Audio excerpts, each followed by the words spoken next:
Voice of Indonesia. Pendengar Voice of Indonesia, dalam kehidupan kita, ibu adalah sosok spesial yang tentunya tidak akan tergantikan. Nah, dalam rangka memperingati Hari Ibu Nasional yang jatuh pada 22 Desember, kita akan membahas Ikatan Abadi Ibu dan Anak bersama dengan Elizabeth Santoso, MPSI, seorang psikolog anak. Dan tentunya kita akan menggali nih peran ibu dalam membentuk masa depan anak-anak mereka. Dan bagaimana ibu bisa menjaga hubungan psikologis dan merawat anak di tengah tantangan zaman. Sudah tersambung bersama dengan kami melalui Zoom ada Ibu Elizabeth. Selamat siang Ibu. Halo, selamat siang Kak Ega dan tim dari RRI. Selamat Hari Ibu buat semua ibu yang mendengarkan, buat calon-calon ibu juga. Semoga kita semua menjadi pribadi yang siap ya mengasuh dan mengasihi anak-anak yang kita bersamai sehari-hari. Oke, terima kasih. Dan mungkin kita akan langsung saja nih dari perspektif psikologi ya. Jadi gimana nih kalau peran ibu sendiri dalam bisa membentuk kepribadian dan perkembangan anak? Seorang ibu itu di rumah adalah seseorang yang menciptakan suatu struktur dan stabilitas dalam keluarga. Terlepas dari apakah ibu itu ibu bekerja atau ibu yang selalu ada di rumah, tetapi pada umumnya ibu punya peran untuk membentuk struktur. Anak secara psikologis sangat suka dengan struktur. Struktur itu apa? Struktur itu jadwal kita sehari-hari. Jadi waktu kita kecil kita sering lihat ya bahwa tidur sudah ada mama yang siapkan makanan, mama yang bangunkan, mama yang memaksa kita untuk segera siap-siap pakai baju ke sekolah. Itu namanya struktur. Dan anak sangat suka itu. Bukan hanya struktur dalam kegiatan keseharian, tetapi juga kebutuhan pemenuhan kepada kebutuhan anak untuk dicintai. Melihat bahwa butuh sosok yang ada di rumah, yang siap untuk dengerin kita cerita waktu pulang sekolah, waktu kita sedang sedih, senang, begitu memberikan kita kepastian. Ada seorang sosok yang ada buat kita. Dan sampai nanti anak itu besar, sampai anak itu berkegiatan dengan teman sebaya, perasaan aman dan perasaan diterima itu terus dibawa anak ke lingkungan manapun. Sehingga peran ibu sangat luar biasa ya Kak ya.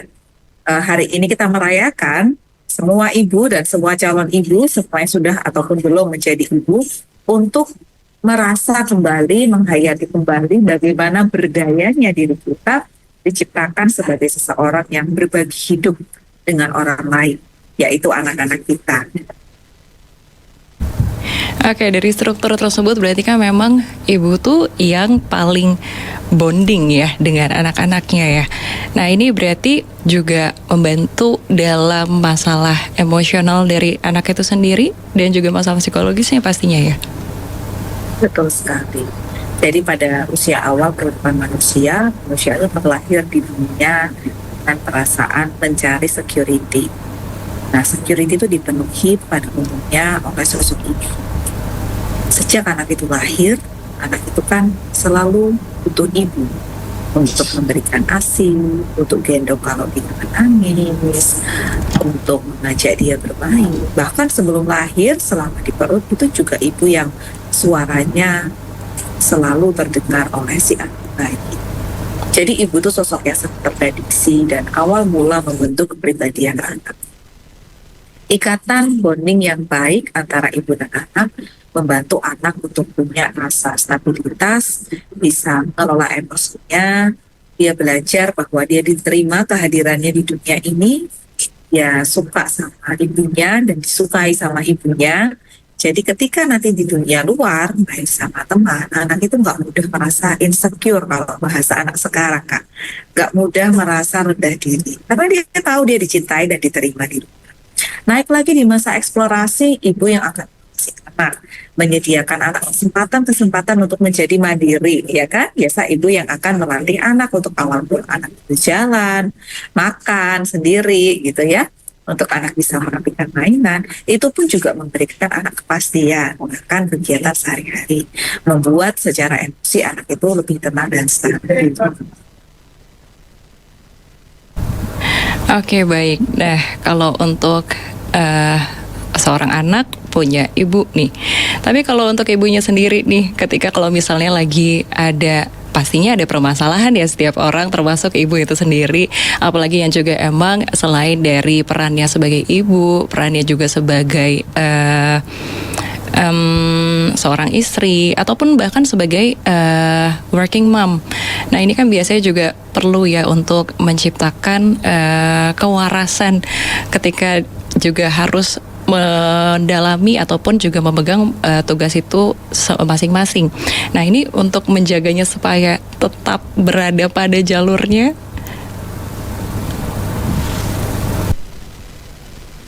Betul bahwa seorang ibu itu istilahnya juggling. Juggling itu kan berpindah dari satu peran ke peran lain yang tidak mudah. Dan seorang ibu perlu punya perencanaan yang luar biasa baik. Karena bayangin aja, dari kita buka mata, itu seharian sudah ada tuh jadwal yang harus kita tempuh. Entah kita itu cuma di rumah, mengantar anak ke sana dan kemari, membersihkan rumah, maupun kita bekerja, dua-duanya adalah peranan yang sangat tidak mudah untuk dilakukan seorang ibu. Maka bagaimana kita sebagai seorang ibu menjaga kewarasan kita? Kita perlu tahu nih, apa peranan ini bermakna buat kita. Karena manusia itu, kalau memiliki tugas yang sangat sulit dalam hidupnya, tetapi dia punya rasa berdaya dan bermakna, maka menjalaninya akan lebih happy. Bukan dengan, aduh kenapa sih jadi ibu susah amat, belum anak sakit, belum masakin buat suami, belum nanti anak udah dimasakin malah GTM gitu kan. Ketika kita surviving only day by day, bangun hanya untuk bertahan, menyelesaikan hari ini. Kalau mindsetnya seperti itu, kita nggak happy menjalaninya. Tapi kalau kita punya mindset bahwa, wow, menjadi ibu ini suatu kepercayaan yang luar biasa. Aku bisa masak, berarti menjadi ibu, perananku dalam memberikan gizi, mengenyangkan perut, membuat anak dan suami produktif di luar rumah, itu sangat luar biasa. Nah, kalau kita punya mindset seperti itu, bahwa hal-hal kecil, perintilan-perintilan yang kita lakukan sehari-hari, baik itu ngebangunin anak, masakin makanan, ngantar dia ke sini dan ke sana, itu merupakan sebuah tugas yang luar biasa untuk membangun dan memberdayakan suatu generasi baru. Kita akan merasa punya kompetensi dan role yang bisa dibanggakan. Dan kalau ibu itu bangga sama dirinya yang mampu mengerjakan banyak hal dalam satu waktu, niscaya kegalauan kita, kesedihan dan kerepotan kita itu akan ada imbalannya, yaitu dari rasa bangga kita sendiri, mengapresiasi diri sendiri. Dan kita ibu juga perlu small breaks in between. Mungkin kita nggak bisa me time dalam waktu yang panjang, liburan sendiri tanpa anak dan suami.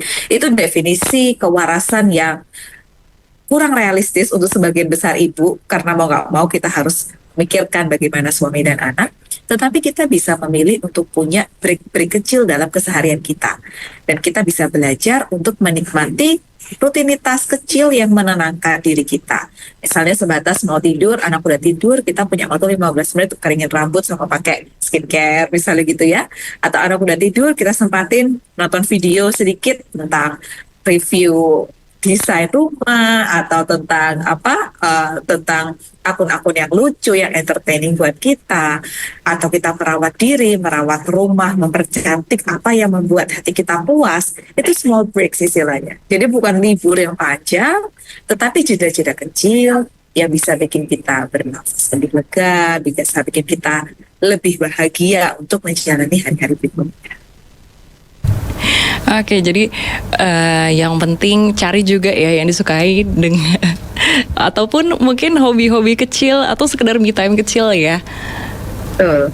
Oke, nah itu mungkin bisa terjadi apabila memang untuk support system dalam keluarganya mungkin juga bekerja. Nah, namun bagaimana buat yang support systemnya tidak seperti itu, sehingga benar-benar buat me time ini susah sekali sampai akhirnya jadi stres. Ibu itu adalah sosok yang hebat di dalam keluarga, tetapi tidak ada ibu yang sangat sempurna sehingga kita bisa melakukan apa-apa sendiri. Kita juga perlu tahu seperti suhu itu kalau udah terlalu panas, demam, itu udah gak baik buat badan kita. Emosi pun juga sama. Kalau stres itu udah mulai menumpuk karena terlalu banyak hal yang harus kita selesaikan, sudah sampai atas, kitanya udah mau demam, udah mau dysfunction ya, fungsi kehidupan sehari-harinya udah mulai menurun. Kita perlu tahu sebelum itu terjadi, kapan saat dimana saya perlu minta bantuan. Tentunya kerjasama yang paling utama itu dengan bapak-bapak. Jadi bapak-bapak perlu berperan, dan kita ibu-ibu perlu percaya bahwa bapak-bapak ini bisa berperan. Karena kadang juga ada momen di mana, nah kalau makan sama kita makannya banyak, kalau sama bapaknya nggak dibujuk supaya makan, jadi makannya dikit terus kita nggak mau, udah deh semua aja. Ini yang membuat akhirnya peranan seorang ayah juga bisa kurang maksimal di rumah. Jadi kita perlu percayakan, ketika memang sudah momen di mana kita sepakati sama suami, ya jam 8 sampai 8.30 malam, saya butuh waktu untuk recharge energi, supaya saya nggak marah-marah sama anak, supaya rumah lebih tertata. Kamu perlu handle anak, dan apapun yang terjadi, percaya, kamu akan cari cara untuk bikin anak ini kondusif gitu ya. Ketika itu terjadi, ibu lebih punya ruang buat dirinya sendiri. Jangan lupa juga untuk membesarkan anak itu butuh orang satu desa. It takes a village to raise a kid. Bukan ibu aja yang in charge dengan anaknya. Tapi kita juga perlu memberikan opportunity ya, kesempatan-kesempatan di mana anak juga bisa bersama dengan orang selain kita untuk ya belajar bagaimana berinteraksi dengan orang selain itu. Untuk dia juga dibersamai, dibantu orang-orang di luar dari diri kita. Itu juga butuh keterampilan dan kerelaan dari diri kita untuk berbagi peranan. Baik. Nah, sekarang masih mengenai untuk yang hubungan antara ibu dan anak nih. Kalau untuk ibu sendiri, ini gimana ya sebaiknya untuk bisa menciptakan lingkungan yang aman dan nyaman nih buat anak-anak mereka? Pada dasarnya penataan di rumah itu penting, aman dan nyaman ya. Jadi kalau tadi kita udah bicara mengenai kedekatan secara emosional, kalau terkait dengan keamanan, yang pasti sejak anak itu kecil, bukannya kita baby proof semua, baby proof setelah mengamankan semua rumah ya. Tapi kita juga memberikan pemahaman kepada anak mengenai apa itu keamanan. Misalnya memberikan alternatif, anak sering ingin kita keluar rumah, kita berikan alternatif yang lebih aman bagi dia.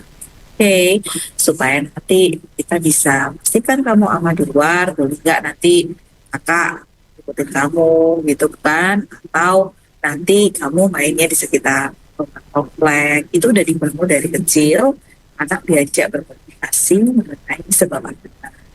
Jadi anak juga tahu bagaimana memproteksi dirinya, termasuk di rumah.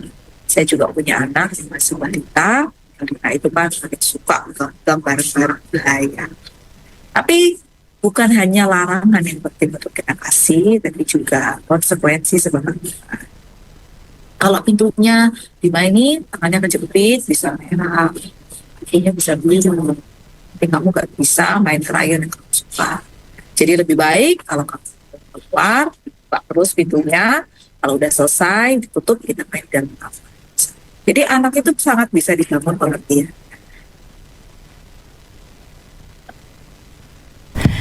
Baik, dan sekarang kita udah di era digital ya. Mungkin sudah tidak bisa dipungkiri lagi dan juga memang tidak bisa dihindarkan. Atau mungkin dia juga melihat dari orang tuanya nih yang kadang-kadang mau pegang gadget. Nah ini akhirnya membuat sang anak juga ikutan gitu ya, mau pegang gadget juga. Yang mungkin kadang-kadang jadi screen time-nya kebanyakan nih. Nah sekarang gimana caranya nih untuk melindungi setidaknya kalaupun misalnya sudah bisa membantu agar screen time-nya juga berkurang, tapi untuk dampak negatifnya terkadang kan juga tidak bisa kita lihat secara full ya 24 jam apa saja yang dilakukan oleh anak di gadgetnya atau bersosial media dan lain sebagainya. Betul ya Kak Enda, bahwa anak-anak sudah terpapar, terutama generasi alfa ya, mau tidak mau sejak mereka lahir sudah lihat bagaimana orang di sekitarnya menggunakan gadget.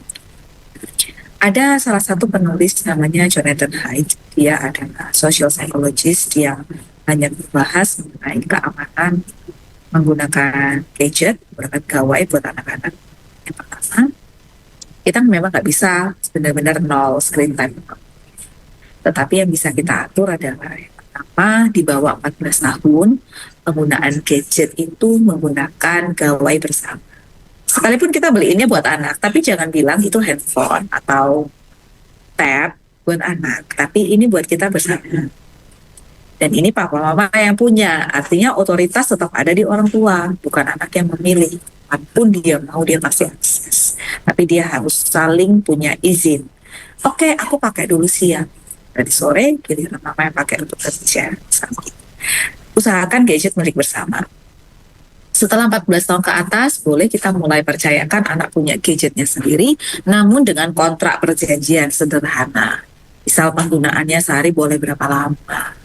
Di bawah 18 tahun juga orang tua sebaiknya dengan seperizin anak dan perjanjian di awal masih boleh untuk ngecek anak chat sama siapa, historinya habis akses apa saja. Sekali lagi bukan karena kita mengekang, kita perlu kasih pemahaman kepada anak. Di dunia digital, tugas orang tua juga menjaga security. Apabila ada teman yang ternyata mengungkapkan kata-kata bully atau ada orang tidak dikenal yang minta identitas, supaya orang tua bisa berjaga-jaga dari awal. Jadi itu bukan kita mau membuat anak ini merasa aku dimonitor karena orang tua nggak percaya sama aku. Bukan, tetapi karena kita ingin menjaga keamanan. Itu yang kita sampaikan. Nah, lalu tadi tentang kepemilikan. Yang kedua tentang akses. Akses penggunaan gadget itu sebaiknya di ruang publik. Kita pun juga perlu komit, kalau kita pakai gadget, sebaiknya di ruang publik, di rumah, misalnya di ruang makan, atau di ruang keluarga, di ruang tamu, itu boleh. Tetapi kalau di kamar, lebih baik gadgetnya ditinggal di luar. Karena seringkali terjadi bahaya ketika gadget itu masuk di dalam kamar bersama dengan anak, bersama dengan kita, jam tidur anak juga terpotong. Kita nggak bisa kontrol ketika anak itu sampai lebih dari jam 12 malam. Padahal di masa pertumbuhan masih penting untuk anak punya tidur yang cukup. Selain waktu tidur yang terpotong, juga ketika anak terbiasa menggunakan gadget di dalam kamar, kita nggak pernah tahu dan anak bisa menyembunyikan aktivitasnya. Apakah dia mengakses sesuatu yang proper atau tidak, kita nggak bisa pastikan. Jadi lebih baik di bawah 18 tahun kita berikan kesepakatan gadget kita gunakan bersama di ruang-ruang publik di rumah. Dan yang ketiga, kita bangun anak-anak punya taste yang bagus akan seni, tontonan, musik, supaya anak bisa punya selera yang bagus. Karena kan kita nggak bisa mengawasi, betul ya Kak ya?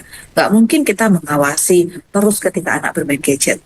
Tapi kalau dari kecil kita biasakan anak itu untuk menonton film yang ada alurnya. Jadi bukan hanya potongan-potongan short videos yang sekarang marak gitu ya. Lalu kita biasakan anak untuk mendengarkan lagu yang indah, yang liriknya jelas, yang ada awal dan endingnya. Itu akan membangun selera anak.